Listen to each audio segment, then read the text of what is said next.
Professor Anupma Roy, the chair for the session, Professor Douglas Allen and Dr. Ying Yong Hang as the valedictory speakers for this session.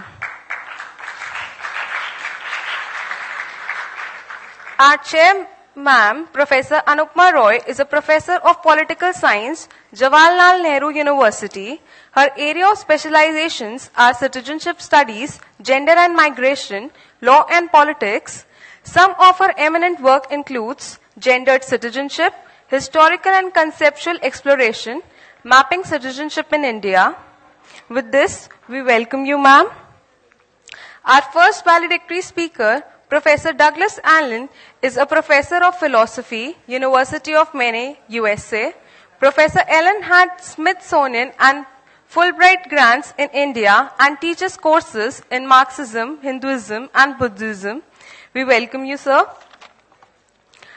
Our final speaker, Dr. Ying Yong Hang, is an associate professor at Jindal Global University. Dr. Huang's scholarly interests include Gandhian Satyagraha, comparative political studies of India and China, and India-China relation. His major ongoing research is on the project Land Acquisition and the Development in India and China. It's a matter of great pleasure to host you, sir. Further, I would like to invite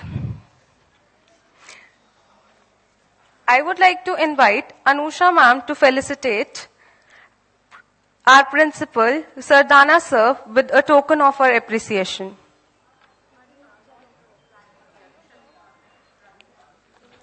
I would like to invite Rajiv sir to please come to the dais to felicitate our principal sir with the token of appreciation.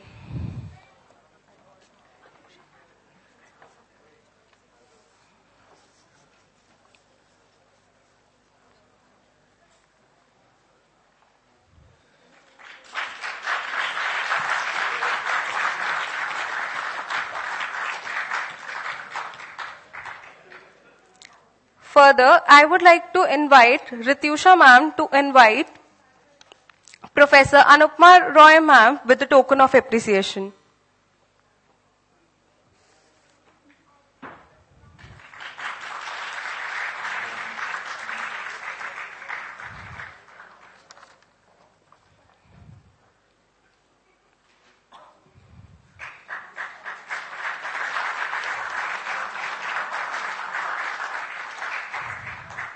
Further, I would now invite Simple ma'am to felicitate Professor Alan Douglas with the token of our appreciation.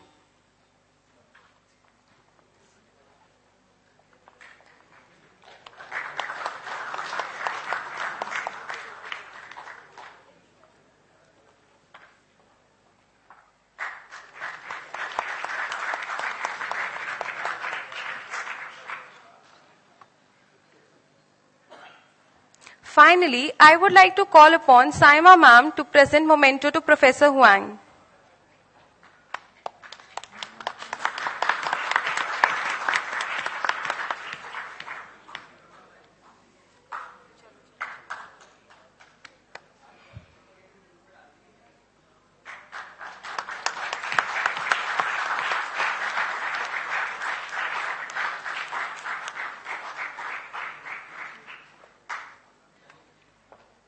With this, I now invite Professor Anupma Roy ma'am to commence with the valedictory session.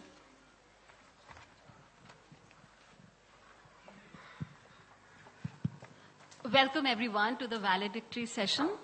Valedictory sessions are expected to conclude the proceedings, but I'm sure the two speakers that we have here are not going to give any closure to what has already been said, but they are going to raise new questions and new deliberations, issues for new deliberations. So I have here two experts with me who've been writing on Gandhi. The first speaker is Professor Douglas Allen, and Douglas Allen is going to speak on creative reflections, challenges, and rethinking on the Gandhian Way, an idea whose time has come. So let me invite Professor Douglas Allen to give his presentation.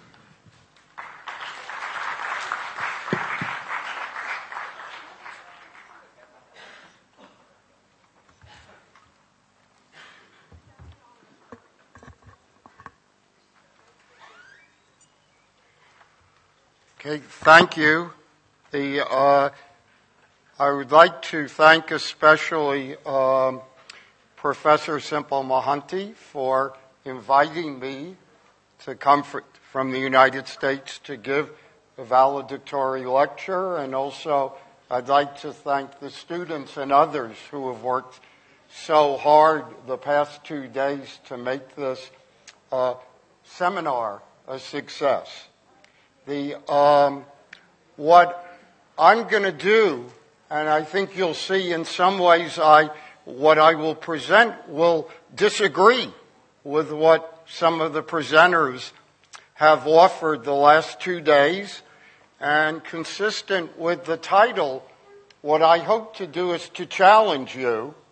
I like to think that Gandhi himself, if he was giving the valedictory, he would be up here challenging you. So in that spirit, I think hopefully some of you will be sympathetic to what I'm saying. Some of you may be disturbed. Some of you may even be angry. And from my point of view, that's fine. What's important to me is not whether you disagree or agree. What's important is that you be stimulated to think creatively, reflectively about the topics of this seminar. So the title for the international seminar, The Gandhian Way, an idea whose time has come, ? is dramatic, provocative, and of the greatest significance for India and for the world today. A strength of the title of this seminar, but also a potential weakness, is that each of the key terms and the question mark can be interpreted and applied by diverse Gandhians, non-Gandhians, and anti-Gandhians in complementary but also in very contradictory ways. The terms are often open-ended in developmental meaning and applications, highly ambiguous, and the question contains within itself numerous questions. What is it to claim that anything is, quote, Gandhian? And how does this relate to the life, practice, and times of M.K. Gandhi, 1869 to 1948? Why do so many who call themselves Gandhians endorse positions that range, on the one hand, in my view, from forms of conservative, reactionary, dogmatic, anti-modern Gandhian authoritarianism, at times expressing what I've called the kind of Gandhian fundamentalism, to, on the other hand, forms of radical, revolutionary, dynamic, open-ended, Gandhi-informed, contextualized Gandhian approaches. Why do so many Gandhians idealize and extol Gandhi as the saintly, ascetic, or larger-than-life Mahatma? And does this render him and his legacy safe and largely irrelevant for our time? Is there even such a thing as, quote, the Gandhian way? Or are there multiple contested Gandhian ways? What does it even mean to ask if this is, quote, an idea? And if such an idea's, quote, time has come? Although Gandhi remains the most admired figure in India, extolled by the honorific titles Mahatma, Great Soul, Bapu, Father of the Nation, many in India regard him as now irrelevant. And we find similar views, values, and priorities in the United States and throughout the contemporary world. Many of these are the perspectives and priorities of, quote, modern human beings who identify with what Gandhi critiqued as, quote, modern civilization. Today, these modern human beings in India, in the U.S., throughout the world, identify with corporate capitalism, profit maximization, globalization, ego-driven materialism and consumerism, worship of technology, militarism and violence, and the domination of nature. In their modern world, Gandhi is at times a minor irritant, but they usually ignore him and find that his approach is irrelevant.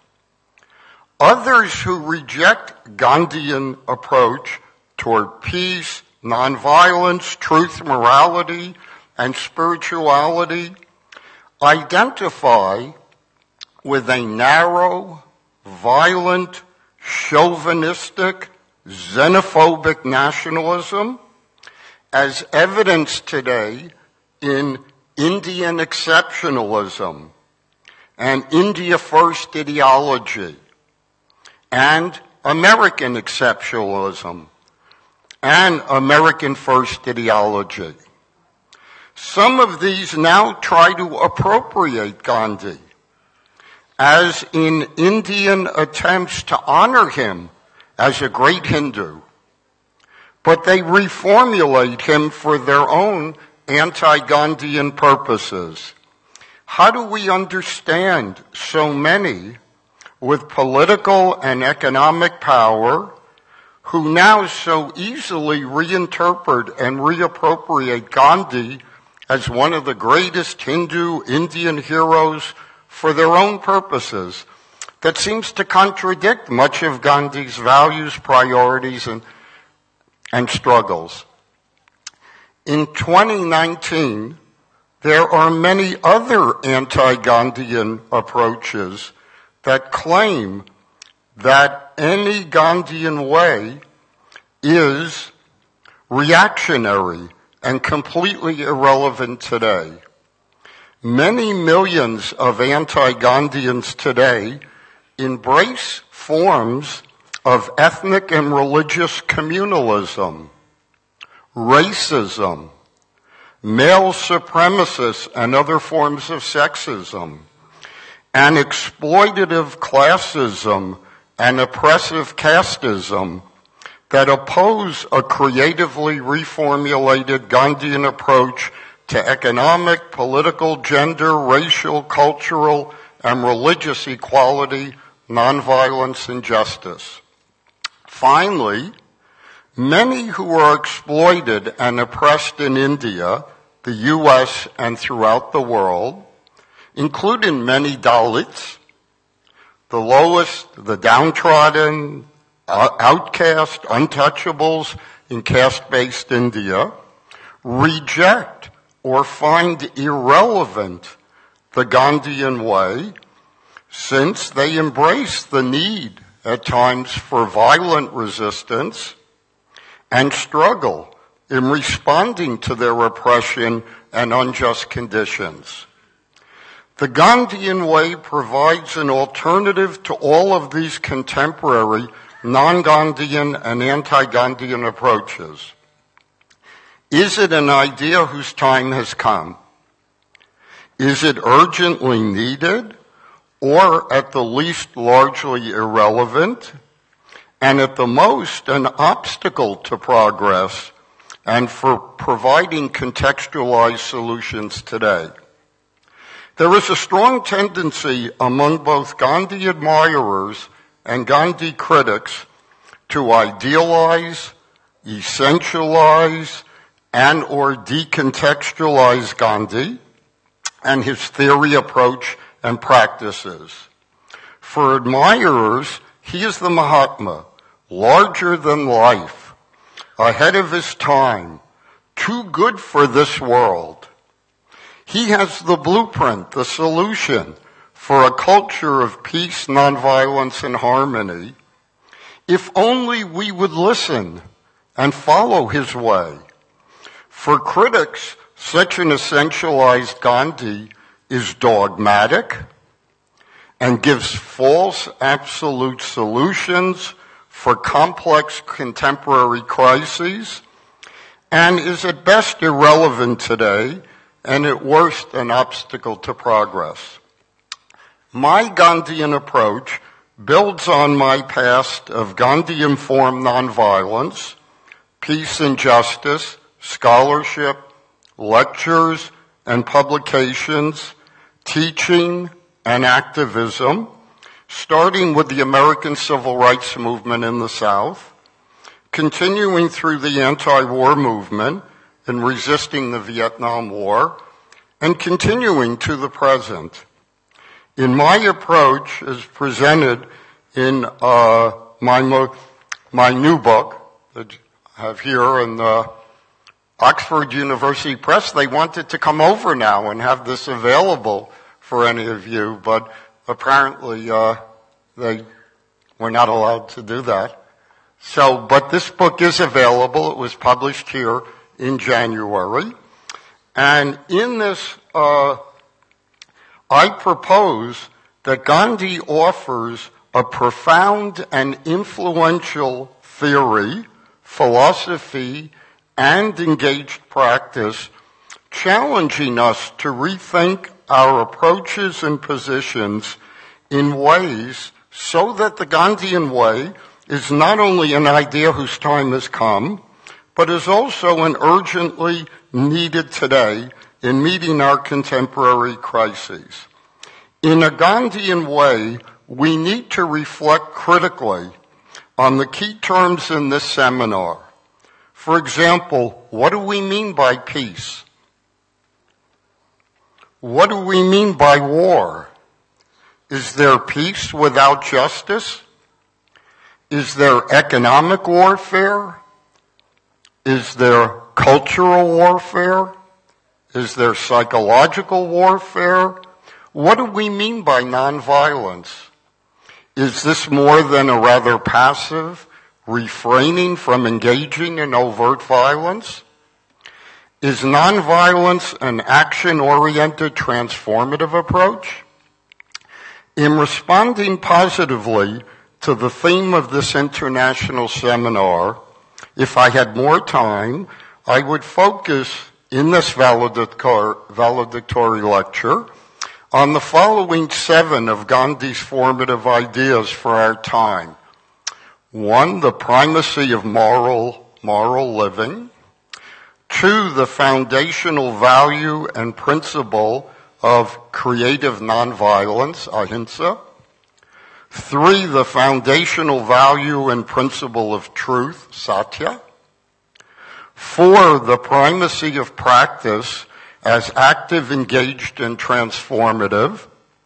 5, interconnectedness and sustainability. 6, no Gandhian blueprint, but Gandhi as catalyst.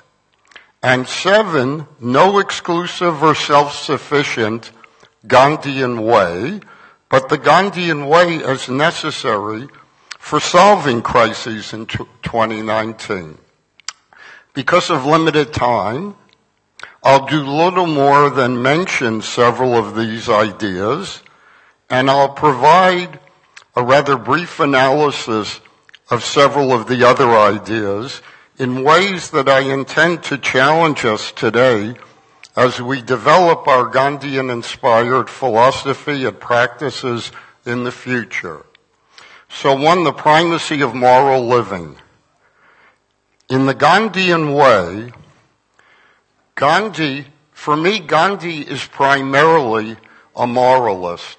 He is primarily an ethical practitioner.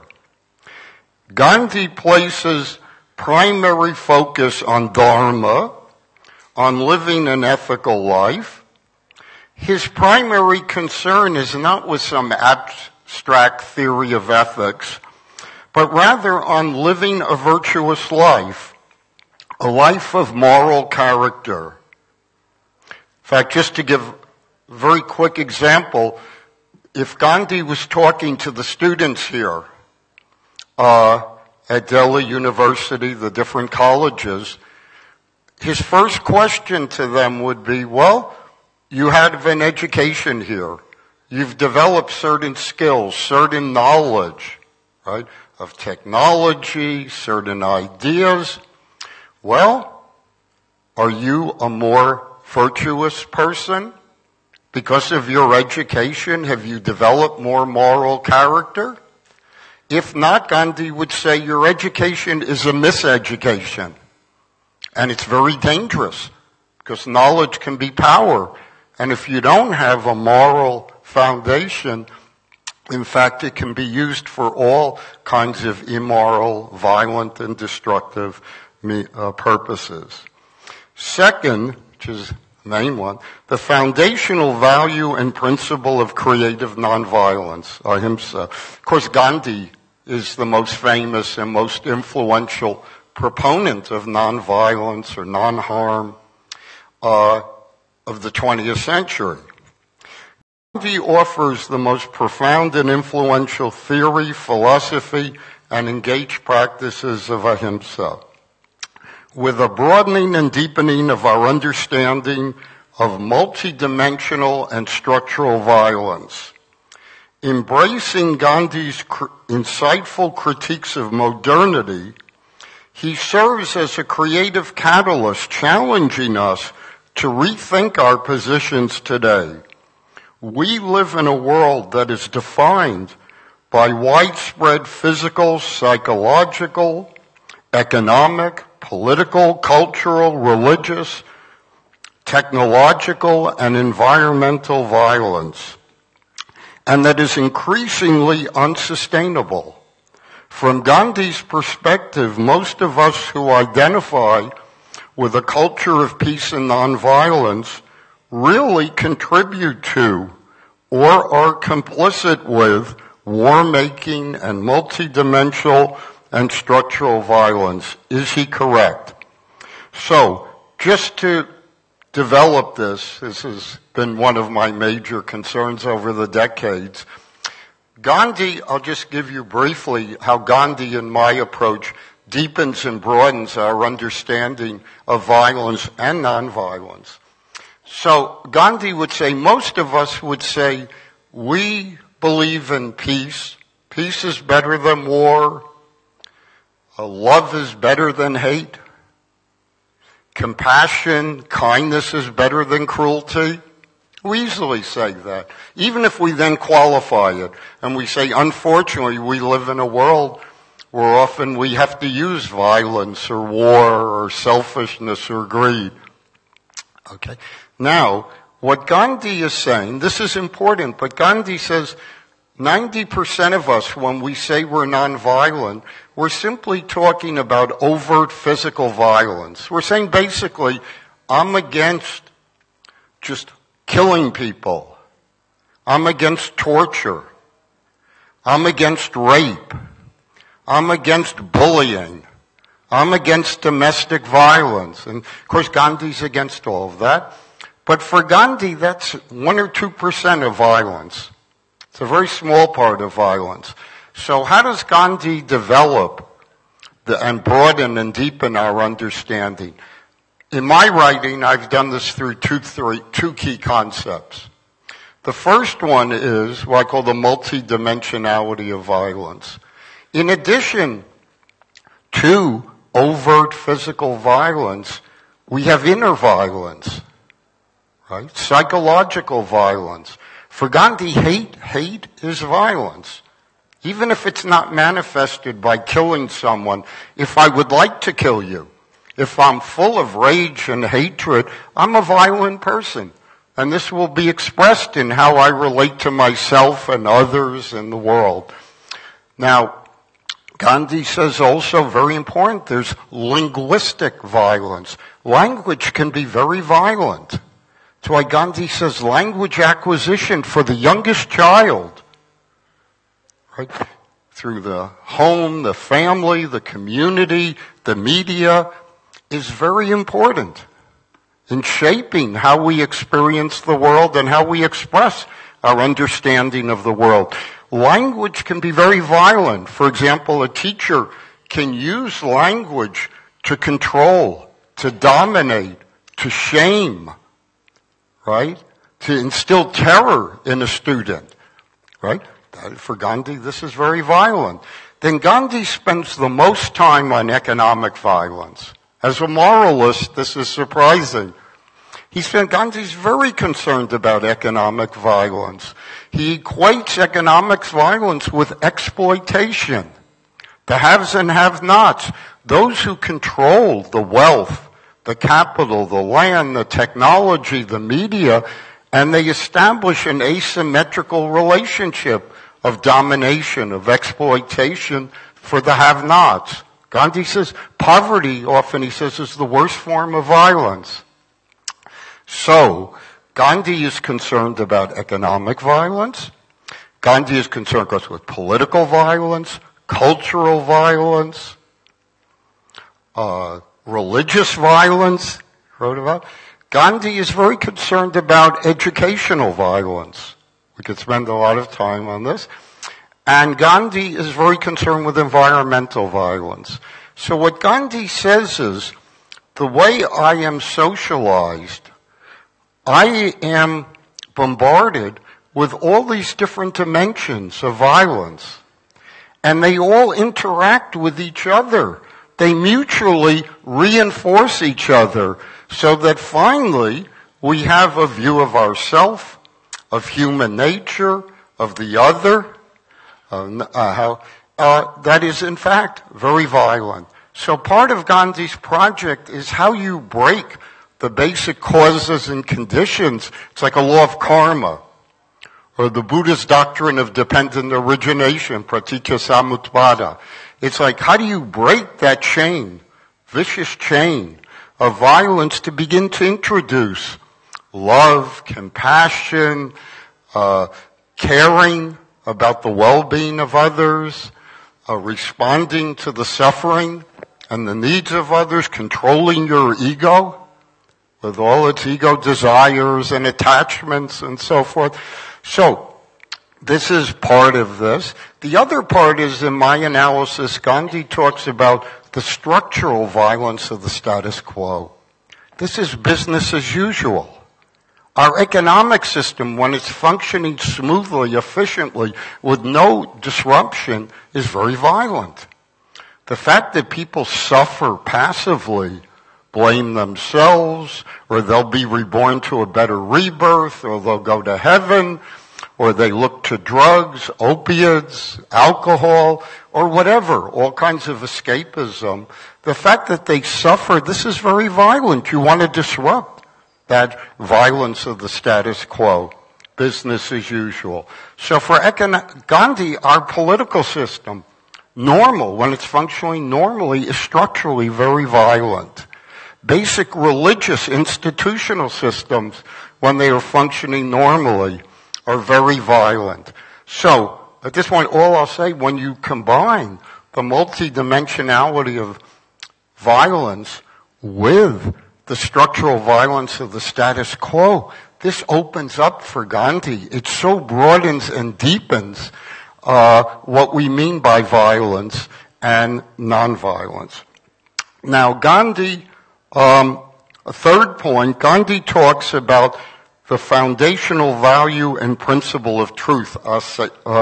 Ahimsa, in fact, Satya. Gandhi, in fact, says the two key concepts or ideas in his philosophy, his practice, are nonviolence and truth.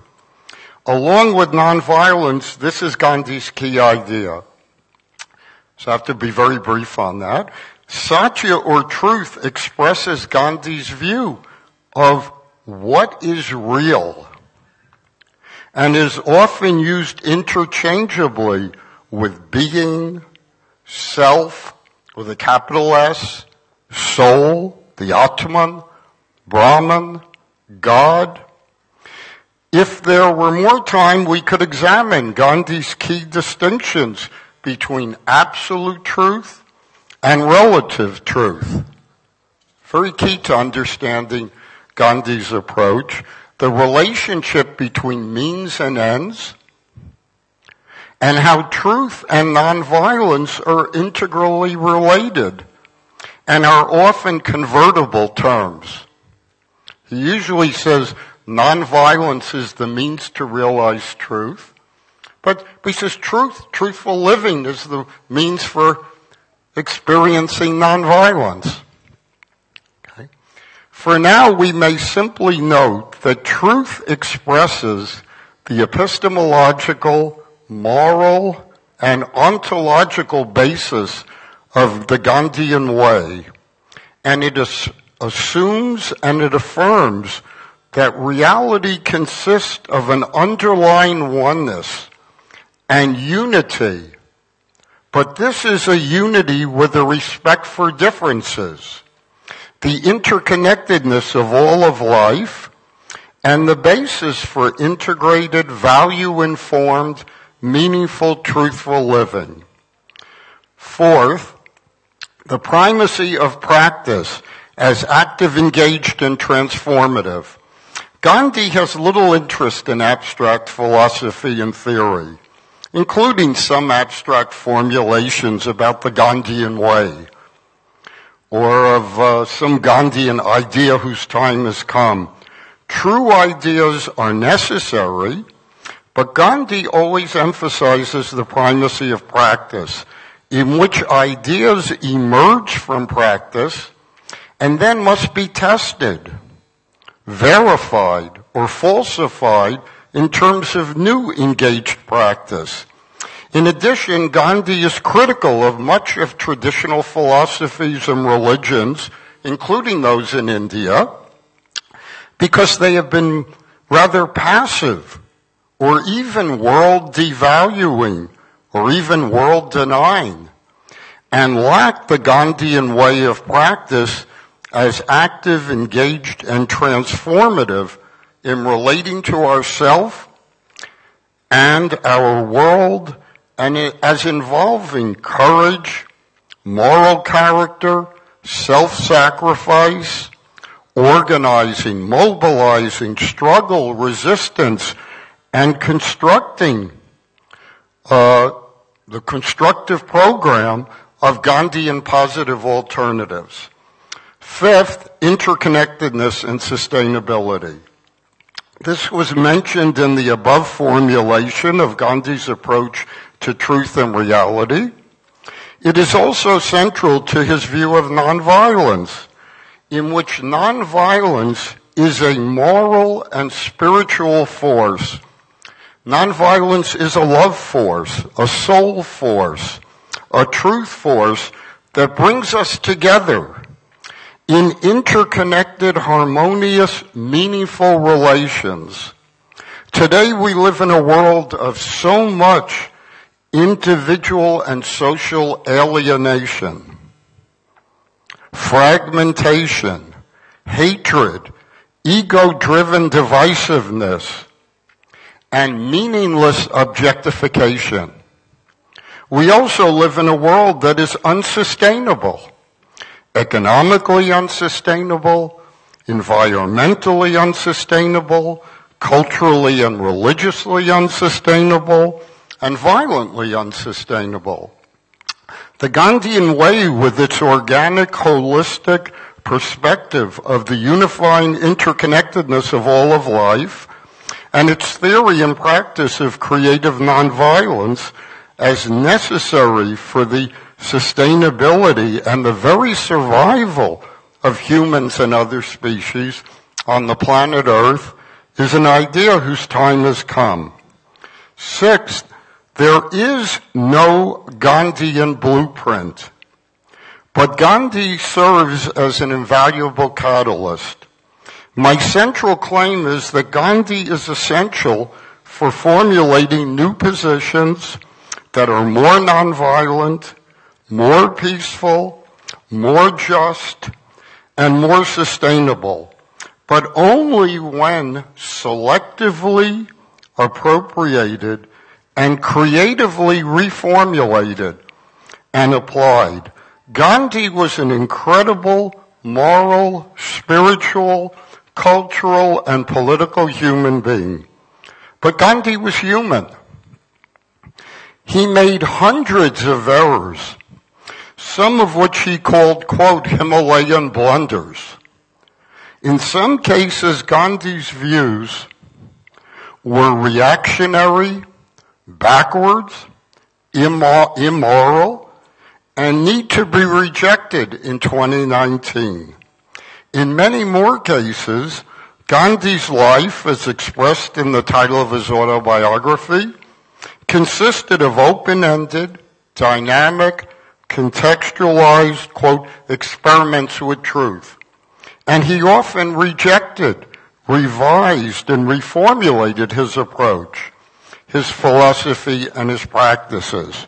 For us living in a world of Gandhi in the 21st century, we are invited and challenged to interpret and appropriate selectively what is invaluable from Gandhi's assumptions, values, principles, and practices, and to reformulate them in new creative ways that apply to our present contextualized world desperately in need of building an alternative culture of peace and nonviolence.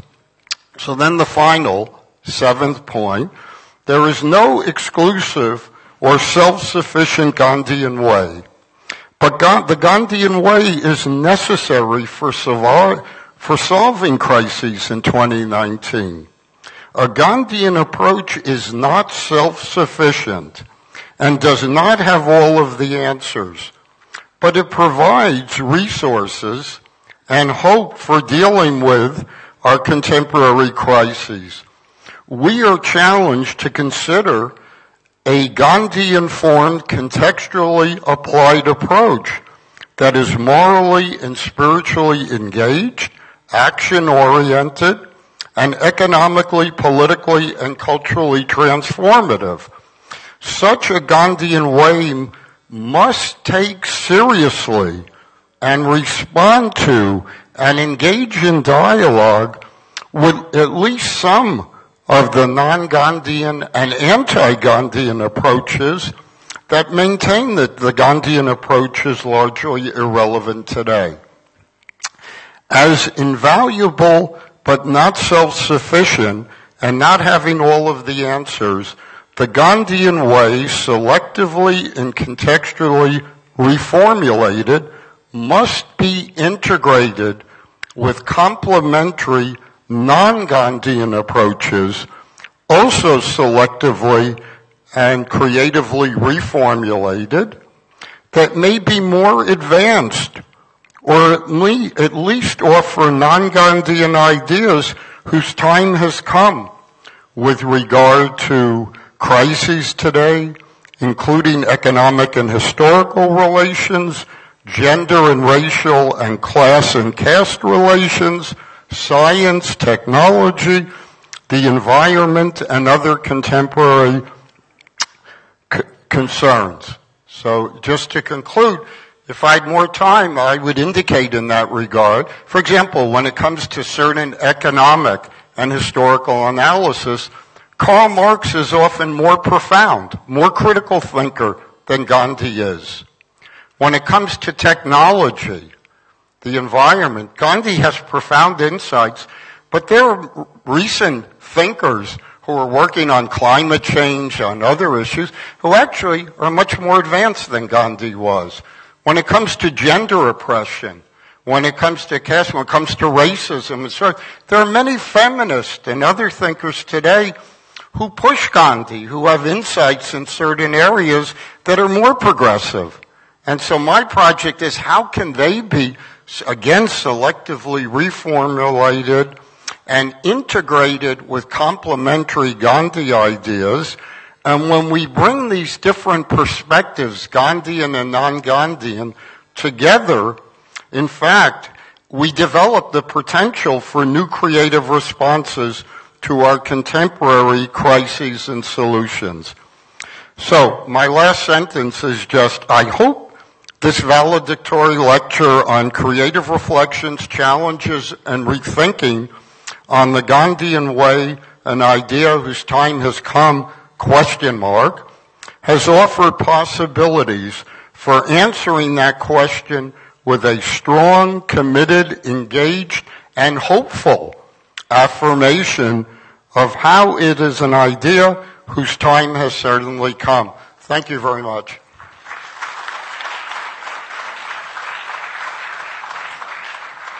Thank you, Professor Douglas Allen, for that lucid and brilliant exposition on what we can retrieve from Gandhi in the present context, particularly signposting to us a vision of hope, where there could be creative complementarity between visions which may be different, modalities which may be different, but all of these need to resist the violence of status quo. So I would now invite Dr. Huang to give his presentation on Gandhi's relevance in the upcoming information age.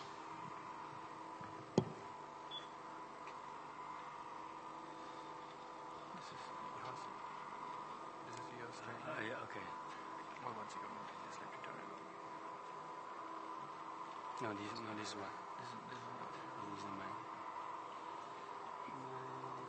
Gandhian relevance, yeah.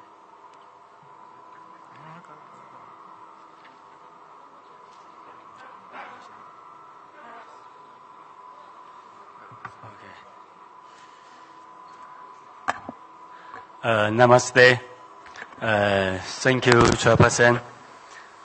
Thank you, Simple Gandhi, for inviting me here to make this presentation.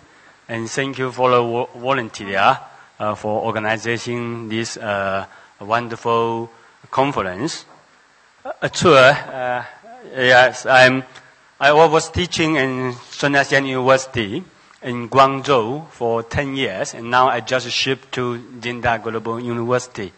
I was a Gandhian scholar through my daughter's thesis, which has been published in China in 2012. It's about Gandhi on the Satyagraha and the fasting. And I'm happy to let you know that my translation of we have a team to translate the 30 words of Mahatma Gandhi into Chinese, from English into Chinese.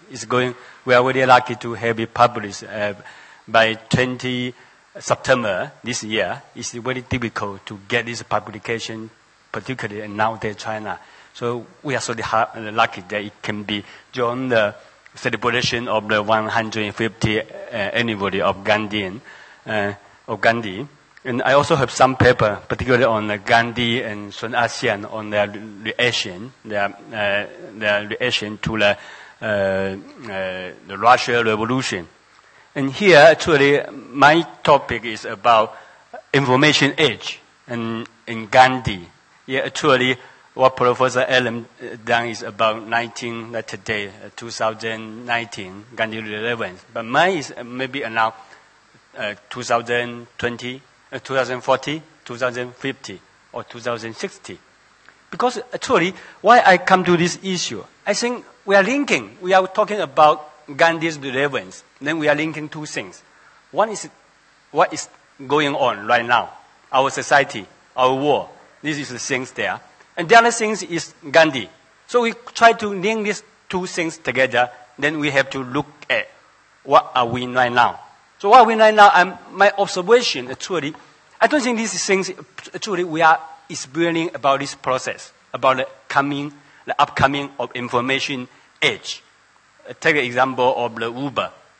Now, I think 5 years back when I came to India, I could not use Uber. I have to use auto only. But now I use Uber a lot. And we take the case of like ePay. I don't need to go to CP and go to many places. I just order from Amazon and it will send to my place. So I think the information age now is really part of us. But the point here is that we are actually, let me come to the basic things. Yeah. I am going to categorize the information age. What is information age? And what is information age social structure? And also, so what is the social science and information age? We're going to rebuild it. That's the first issue I'm going to highlight here. And secondly, I'm talking in that kind of situation, Gandhi is highly relevant. It's much more than ever. That's a second point I'm going to make here. So what is the modern society? Actually, I would term the modern society as some kind of accelerating, changing world. That means, actually, if we look at the history, when the printing skill come from China to India and to India to the Middle East, then to the Europe, it takes 1,000 years. But now the iPhone 1, iPhone 7 was released second day. It is available in India and China and all over the world. So these kind of things, and we can find that actually the whole world has been characterized by the accelerating, changing world. We people has experienced some kind of BB calling the things. We have experienced the vanish of many technology which have never happened again. And we have witnessed the collapse of Nokia as a company. So we are experiencing accelerating, changing world. That's the modern society. But in this era, it's quite different because we are really come to maybe the last, maybe not the last, but it's the beginning of the fourth industrial revolution. And this industrial revolution is going to change all our society, the society structure. So let me come here very quick, and then let me show you this picture here.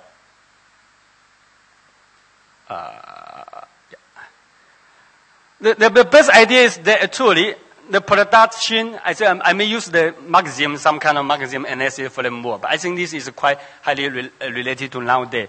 The production process, production system, and the social and identity systems, they are highly relating to each other. But they are also high related to the technology innovation.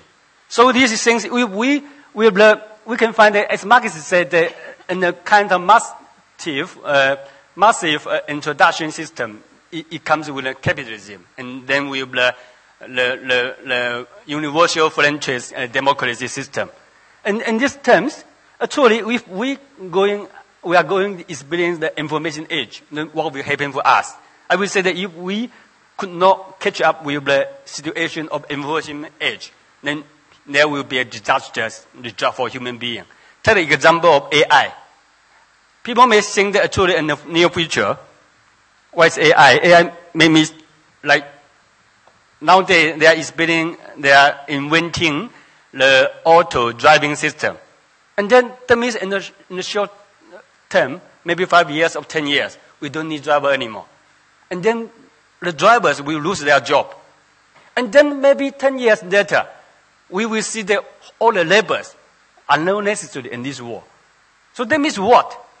That means actually there will be a disaster if we don't deal it well. Because that means quite some laborers are useless in this world. And then what should they do? We are human beings. We have a political demands. We have demand for food and many things, dignity and theirs. If we cannot work as a labor and with the continuity of the capitalism, and so the society may be very diverse at that time. On one part, who have the capital in hand, who have education in hand, and on another part, may be considered useless for them. So that will be just a human war, a war level war there. So let me continue. And then this is the war politics and the information age. And then we can find that actually, if you look at this, the virtual dimension, actually, the change is no normal space. The space is the speed is what is impulsion.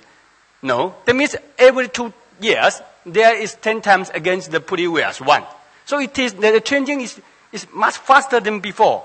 And then we can find the iPhones, you can find that nowadays we have much more ocean than before.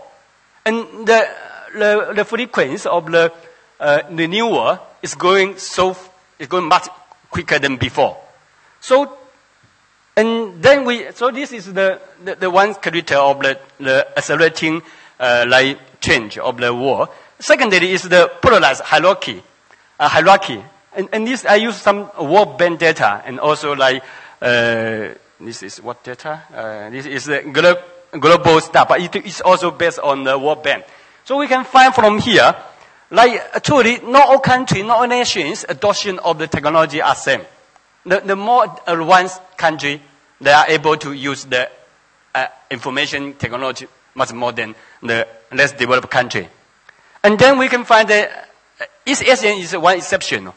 That who spend more money on in the proportion of their GDP on the research and development. That means actually they are more able to catch up with the information age. And they may be key player in the information age. But others, they can be only consumer, not others.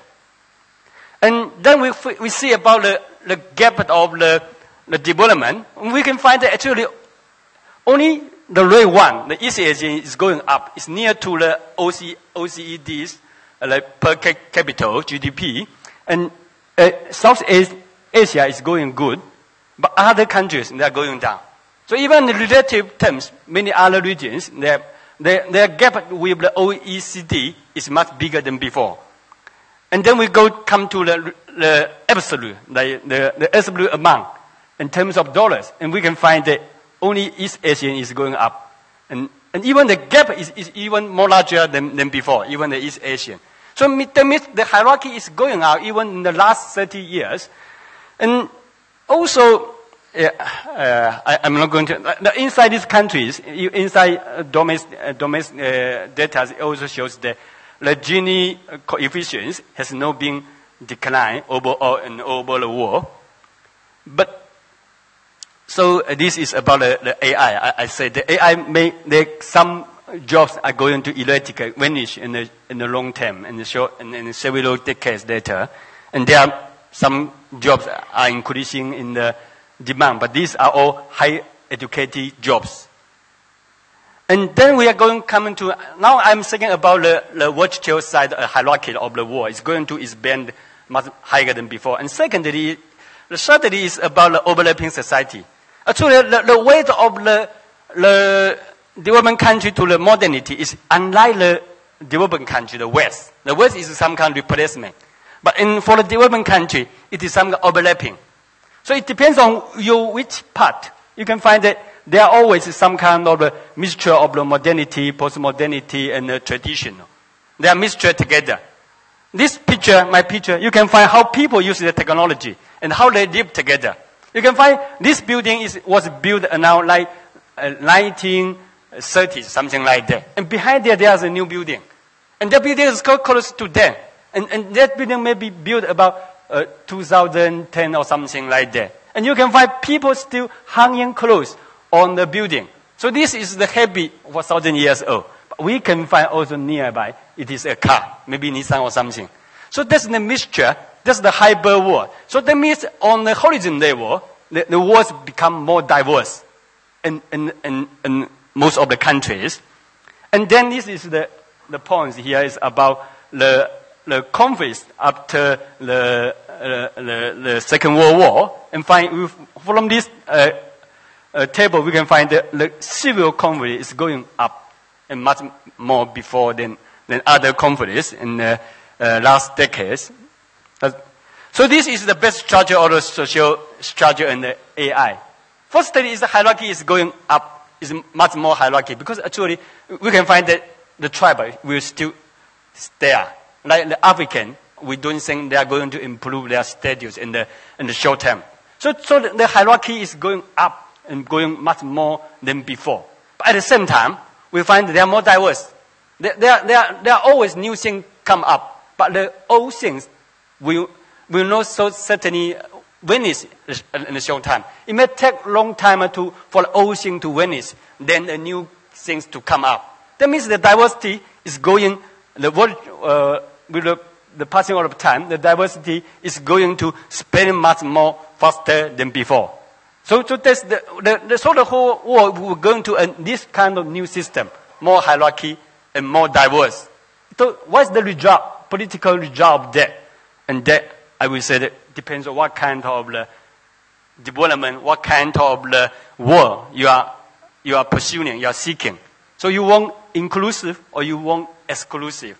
Take the example of AI. If you use AI, I mean, they now still have some problem, but with the perfection of technology, so what will AI's impact on the labor market and the whole world? And then, that means the whole world is going into a very some kind of the very new reconstruction period. So how do we deal with them? So if we have no deal with them well, I think we are going to intervene and we are going to be involved in a world war. So this comes with Gandhi's relevance. The relevance, I would like to separate Gandhi and Gandhism, because Gandhi, if you look at, so my way is that we look at Gandhi from the telescope, not from the microscope. If you want microscope, it make diffuse your assessment on Gandhi. But I just say the essential Gandhi, co-Gandhi. And I support Gandhi's old practice, because Gandhi at the same time he is a political leader. He is a politician of his old doctrine, but at the same time he is of Gadasinka. He is unlike other politicians, unlike political leaders. But at the same time, he is a political leader. So my point is that we just put forward about Gandhi's teachings, and then we say about its relevance to the information age. And then I will say that the first thing is like the technology and human being. I don't think Gandhi is really criticized about the technology. I don't go to the extent that Gandhi is anti-modernity. Because actually, you look at Gandhi's autobiography or his Satyagraha in South Africa, finally he said that he have reflection on his old practice on the traditional philosophy. He said that in some words, he said that if these things happen again, I won't dare to do that again to my children or to the lawyer. There's one guy, his son, who is near to the train station in South Africa. He have some problem, was treated by Gandhi. But Gandhi said that if this happen nowadays, I don't dare to do it. I will ask him to see a daughter. So Gandhi's teaching is my experience with the truth. So what's the truth for Gandhi is that the point there is that what he has saying is technology has become a means of explosion. Then Gandhi against him. But if the technology can improve people's welfare, what's the sense to against the technology? So for Gandhi, technology is the same. Technology must follow welfare of human being. It's technology for human being, but no technology for exploitation. So that's the key point there. And that's why we have to keep in mind. And secondly, is the nonviolent socialism. Nonviolent socialism, actually Gandhi is quite sympathy have the socialism. But the key reason he stayed away from socialism, and particularly actually he is against the communism rather than socialism. But he may agree with the proletarian dictatorship, and he was disagreeing with the class struggle. But other things, if for egalitarianism, sorry about my English, I think Gandhi have some kind of agreement with that kind of ideas. So in some sense, Gandhi say he is socialism, but there's non-violence. Socialism can be realized, but only in non-violence way. So this thing is also really important in the information age. Because actually, if we think about Karl Marx want to build what kind of society? The idea of communism society is a freedom for everyone. Everyone are liberated from the hardship of the labor, of the workings, and then people can focus on their own, on their hobbies. Nowadays we say hobbies, on the farming, on the fishing, on the artist world, and many kinds. This is the ideal world of Marxism. But the point is that Marxism have some kind of class struggle problem. But if in these terms, then socialism should be antidote to the information age, the disaster created by the... let me finish 2 minutes. And then it's peaceful coexistence. Peaceful coexistence is why I say because they are much more diverse than before. New things, new religions, and they are the backward section of the society will still remain there. But there is some society who is so near to the most advanced sections, so they are still there. So the diversity is there. So this diversity needs some kind of peaceful coexistence. And Gandhi's teaching of the ahimsa and non-violence and satyagraha is will able to provide us to a good means to deal with our conflicts globally or civilly. And so this is the things there. Gandhi, but I would not say, actually, not all Gandhian's teaching is this part of this, but I should say the essential one, like these 3 parts, should be part of the futures like social ideation system of them. But I may say maybe other parts like Confucius and others can be part of it. And so this is my idea. I will conclude like that. We hope that in the near future and the next 3 decades we can find a better world, rather a world with some kind of a disaster outcome due to the upcoming of the information age. And as Gandhi said, we hope that human beings are able to handle the challenges he created for himself or themselves. So we hope that only truth and love prevail in this world. Okay, thank you.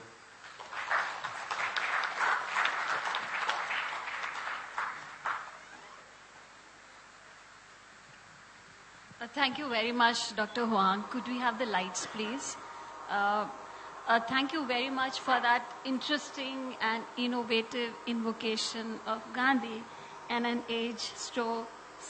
If Gandhi was here in this age, he'd found it so strange that we would need to reinvent Gandhi to make him familiar for us. So I think both the presentations have raised some interesting points. I'm not sure whether a valedictory session has to have questions and answers, but if there are questions so compelling that the audience has, then perhaps we could have time for a couple.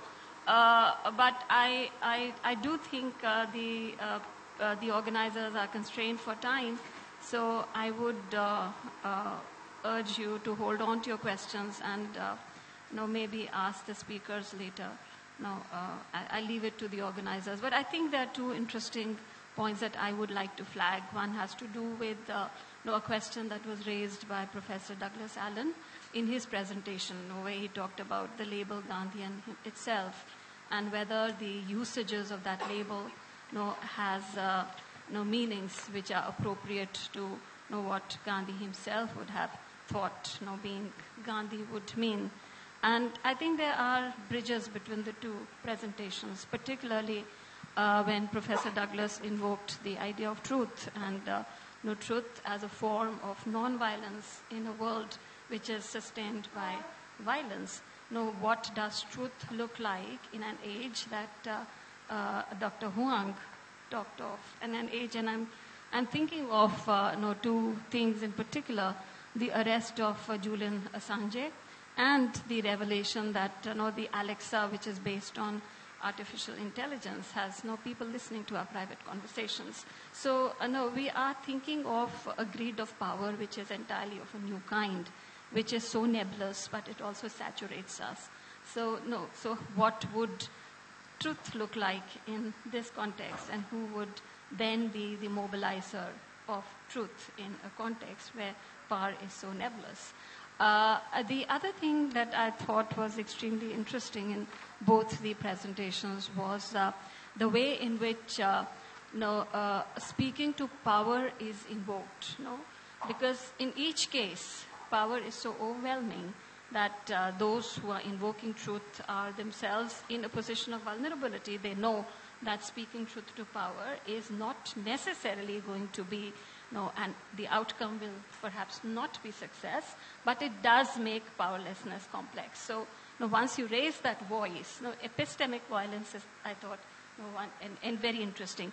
And perhaps the denial of holding a stall for a book is itself a form of epistemic violence. So if one was to think of forms of violence and how one raises issues against those forms, that itself is a way in which one actualizes one's true self. And I think that would be a Gandhian way. And I was wondering how that is possible in a context where one is dominated by technology as power. So I'll end here, and if there are perhaps questions, maybe a couple, but I would invite Dr. Sardana to say a few words.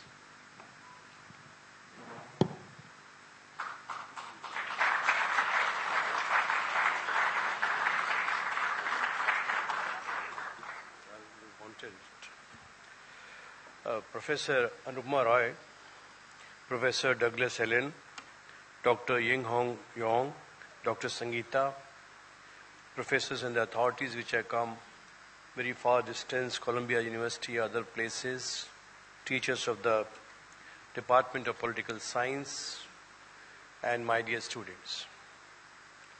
First of all, I would like to congratulate Dr. Simple Mohanty on the successful conclusion of 2 days international seminar conference, because that can be verified by the smile she has on her face, and Dr. Sangeeta, which is looking little more relaxed now. So congratulations to the whole department. That is really very good achievement. And the role of principal is a facilitator, an enabler. Even if he is very much interested in learning and listening about the subject in which he has interest, but he has to rush from one place to another place to create a balance and to see to things that things are in order. Just to share with you that we have another conference tomorrow, Department of Geography in Delhi University. Followed by that 2 days conference on Monday, we have our annual day. Annual day of any college and for the principal is a real task. But I'm very happy to share one thing with you, that I'm delighted to see the interest of the students of our college in this conference. Because I believe that the success of any conference can be gauged if you compare the number of people in the inaugural session and the number of people in the valedictory session. And generally it has been seen that in the valedictory session, the number of people are 30 to 40% of the inaugural session. But I am very happy to announce, and I am a witness to that the number of people in this particular conference, particularly the students, is more than 80%. So this shows that students are really interested. And one more thing which I would like to say, that I am not authority on Mahatma Gandhi ji, but definitely I will say that if the students or the people who are listening about Gandhi ji, understanding Gandhi ji, discussing Gandhi ji, adopting Gandhi ji, implementing Gandhi ji in the life, and then living with the values of Gandhi ji, even if 20% or the 10% people do that, I think the conference has achieved its objectives. Because if we are able to create few people in this world where, everybody is rushing, everybody is running, there is a violence all around of all kind, whether it is mental, physical, spiritual, psychological, if we are able to get some reading, some things implemented into our life, I believe that we have done our part and we are successful. I once again congratulate, I am really thankful to all the authorities, subject experts, particularly Professor Baksh and the people who have come from such a far distance. I congratulate the whole department, particularly the younger generation, which is full of energy and full of dedication. Because all good things come to an end. But whenever they come to an end, they create a reference point. They create a reference point for the future, and future is always better. I am sure that in years to come, the conferences will be organized at a higher scales. More and more people will join, more and more people will gain. And I assure you that so long I am there, my support will be always there for each and every department, and particularly for the Department of Political Science. Thank you very much.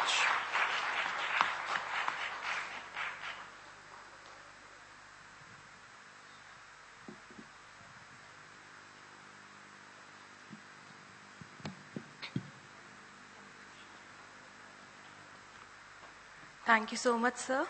Now, I would like to invite Dr. Sangeeta ma'am, one of the organizing secretary, to deliver the vote of thanks.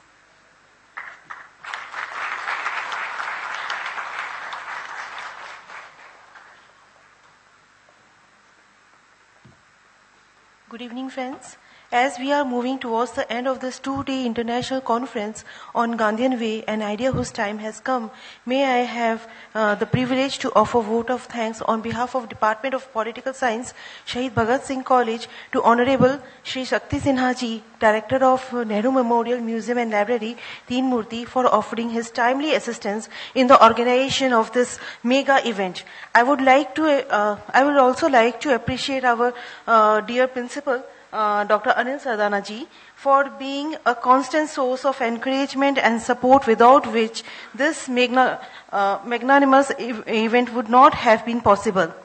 We are extremely thankful to our distinguished guests, Professor Priyankar Upadhyaya, Professor Douglas Allen, Dr. Ying Hong Huang, Professor Kian Tajbaks, and Professor Peter Gonzalez for consenting to spare their valuable time for us and for sharing their views on Gandhian ideas. I would also like to extend my heartfelt gratitude to our respected chairs and paper presenters for having shared their interesting and informative piece of work with us. I must mention my deep sense of appreciation for Dr. Simple Mahanti and Dr. Praveen Jha, the convener and co-convener of this international conference, for coming up with such an enlightening intellectual initiative. Last but not least, I would like to mention that an event of this dimension cannot happen overnight. It requires meticulous planning and execution and an eye for details. So I hereby thank the entire Political Science Department, from faculty to students, for conducting such a daunting task in such a smooth manner. Thank you. Thank you, friends.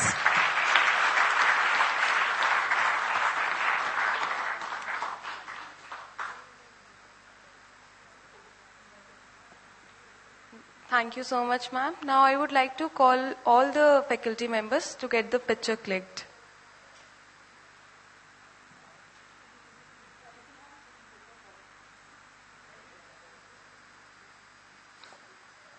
All the guests, all the